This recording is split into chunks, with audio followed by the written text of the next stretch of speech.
Hey, what's up, guys? Watchful Stoic. It is a sunshiny day, clear skies here in Texas. It is 102 degrees outside right now. It's pretty warm.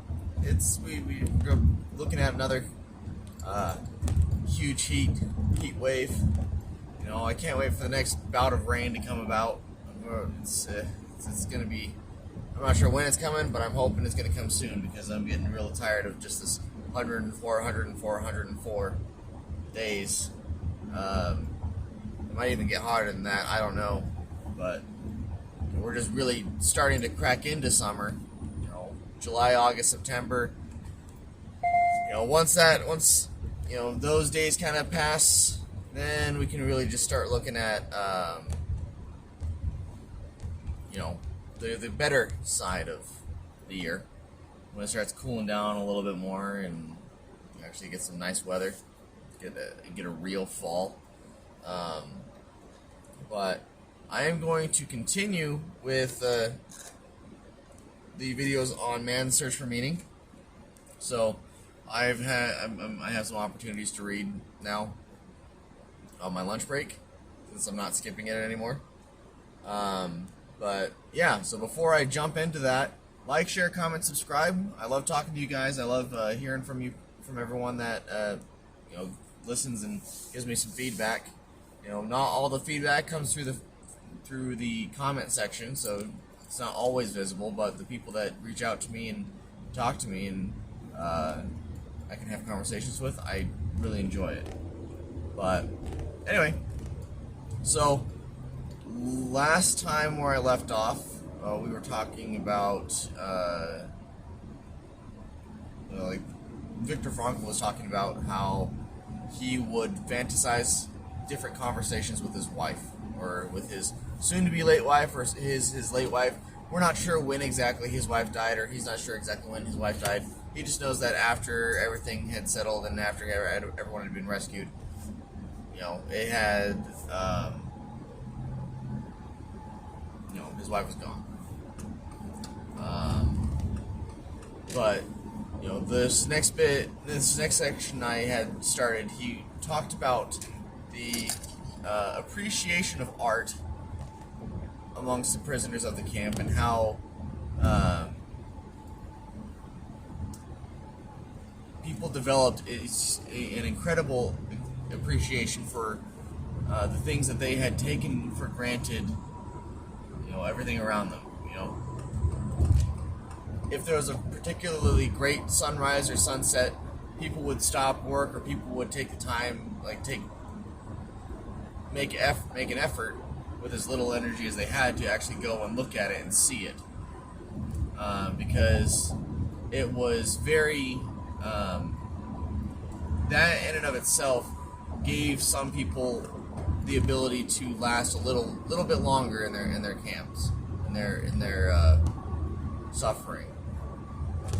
It certainly helped him from his own words, and you know, the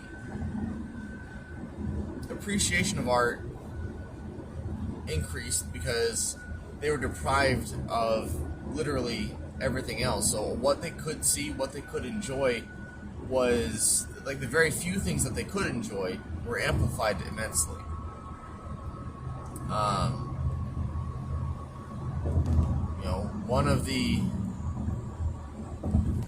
An example he gave is as he was working. It was still in the winter time, but as he was working, it was a very gray day, gray skies, gray uniforms, gray everything, and he thought if life was worth living, and he was thinking, you know, people, you know, he was thinking the thoughts of someone approaching their death, and you know, he was kind of looking for a sign, and then all of a sudden a cabin, like, you know, maybe a mile away or something, lit up. There was a light that lit up, and it was a striking color against the gray, and that gave him a certain degree of hope. But you know, people that had lost their appreciation for art died fairly quickly. And people that lost their appreciation for anything at all died quickly. You know, it was almost by necessity that to gain these appreciations for the little things, for the smallest of things, that people could continue on. He would challenge some of the other prisoners that he was close to make jokes and make find humor even in their situations, because even though it was bleak, finding positivity and creating positivity made the conditions a little more bearable than they were. He talked about how sometimes they'd have this. He called it a cabaret. Really, it was just like it. I wouldn't call it poetry slam by any means, but people would come in during a half hour and they'd share various talents. They would share their art. And one particular capo that was famous for killing a bunch of people in the camp, killing a bunch of prisoners, or having them killed anyway. He recited a poem, and Victor found it laughable, like he found the actual content laughable, either because it was bad or I don't know what exactly it was, but he bit his tongue and he made sure that he was the loudest, or one of the louder people to applaud this particular capo, just to stay on his good side. Because you always want to be like, especially when your life is at stake, you want to stay in the good graces of the people in power as much as you can, as much as morally feasible. He went on to talk about how he would be recruited for medical duty, and how that in and of itself was a super huge relief from the back-breaking labor of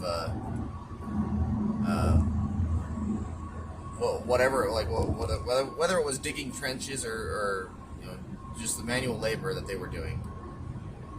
It was a significant improvement to going out on the work teams. And he talks about how being able to stay in the not the hospital, but the sick bay, I guess is the best way to put it. There was a certain amount of it felt like paradise going into the sick bays and just staying there for a couple of days just to recover and to really just have a chance to rest, because they didn't often get chances to rest.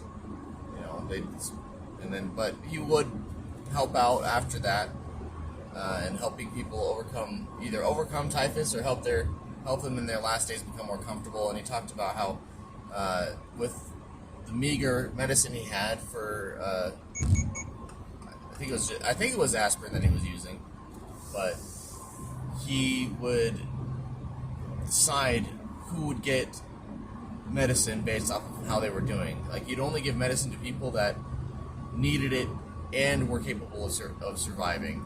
And the people that were too far gone, he wouldn't give anything to. And the people that had very, very mild cases of it, either injuries or sickness, he'd give nothing to and just give them a kind word. Because when you have to try to treat 50 people and you got 10 pills of aspirin, you have to decide who gets what. And you really have to be careful, because you can give a half pill to somebody, and it makes a difference. But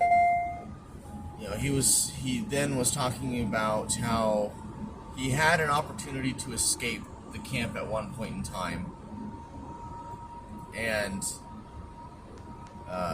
basically there was like an outpatient thing outpatient visit he had been called to with another doctor, and the doctor was basically trying to set them up to be able to escape. And Dr. Frankel had this overwhelming guilt about leaving. Even though he probably could have saved his own life, he had this huge amount of guilt about leaving. And he went back, and the guilt went away. I don't know if that was from because he had served a further purpose there in helping to protect someone else, or what it was. It might have been that, because there was another point in time where prisoners were being called up to get taken away to a death camp, and they always have to have, there's like a specific quota that that the SS had to take, where they would take 40 people per se. I guess the example he uses, there were 82 people that had to get taken to a death camp. Often they would, and then instead of saying death camps, they'd say it was a rest camp. But they had to take 82 people no matter what.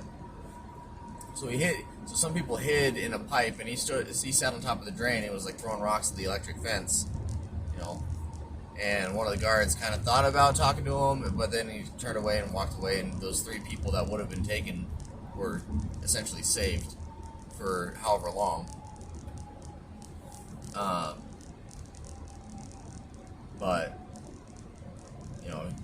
there was another time that he was scheduled to get on one of these carts, and it was. You never knew where the cart was going, but oftentimes people never came back, and it was you never knew if it was going to a death camp or if it was going to actual different rest camp, and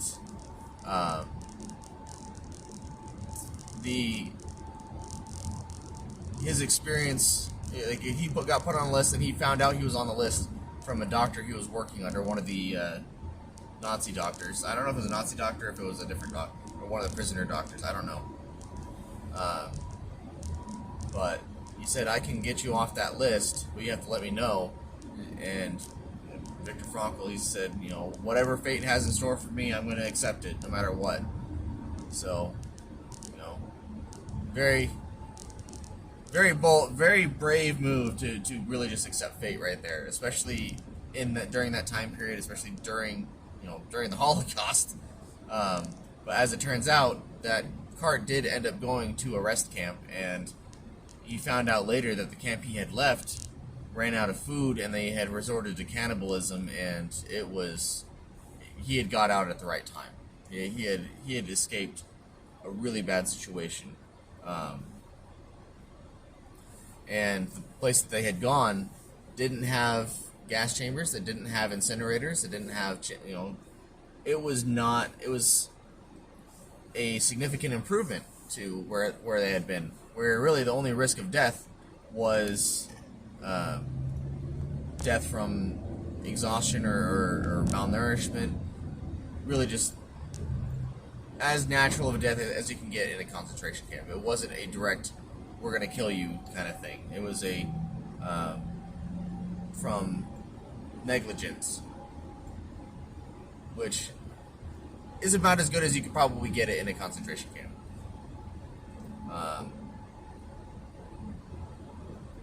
But then he, they were all kind of locked up in there, going through this. This was like the last camp he was in. As there was one of the couple of last days that he was there, he had, and this was like right at the end of the war. He was taking some bodies out to the ditch, and he had planned to escape that night. And he had stolen like a rucksack and he had put some stuff into the rucksack, and he had it ready to go. And the plan was to sneak out after delivering the last of the prisoners, and like have the rucksacks out hidden with the dead. And then the Red Cross showed up, because there had been an agreement or something to that effect, where basically these concentrations had to start stopping their function. They had to stop doing what they were doing, and so they were pretty excited about that, like, because there was a bunch of pictures taken. People were starting to get, they got a little bit of food, they got a little bit of aid. The beatings were severely lessened,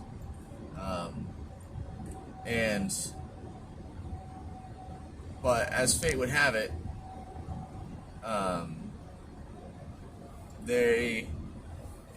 a bunch of people were taken out of the camp, and he later learned that the people that were taken out of the camp were put in a different camp, and they lit the camp on fire. So he dodged that bullet. And then finally, after several more days, the Americans showed up and rescued them. But there was a story he mentioned, in dodging these various instances of death, he thought of there was a story called the Death in Persia, is what it was, and basically this, or was it Death in, I'm not sure. For the sake of continuity, I'm going to change the names of the places because I don't know the exact names, but a guy, Death told so Death being the Grim Reaper walked up to a guy and said, "Hey, you're gonna die tonight," and the guy freaked out, and he went to his master and he said, "Hey, I need your fastest horse. I got to get over to, I got to get over to Washington D.C. and he's in Richmond, Virginia, or something. I don't know how far away that is. It's probably a long ways, but call it that." And the master was walking around and he sees the Grim Reaper and says, "Hey, did you tell my guy he was gonna die tonight?" And Grim Reaper says, "Yeah, I was supposed to, I'm supposed to kill him in Washington D.C. I'm surprised he's still here in Richmond." I don't know if I said that right, but that was a story that he kept bringing up to himself every single time he dodged death, every single time he dodged these circumstances that would have resulted in his end. But anyway, I'm gonna leave it there. This next bit of go around, I'm gonna finish up his particular experiences he's still relating some of the experiences of the concentration camps, but I'm gonna finish up that section of the book. And then it'll get into logotherapy and more or less his theory on life. But anyway, I hope you all have a wonderful day. I love you all, and I'll talk to you again later.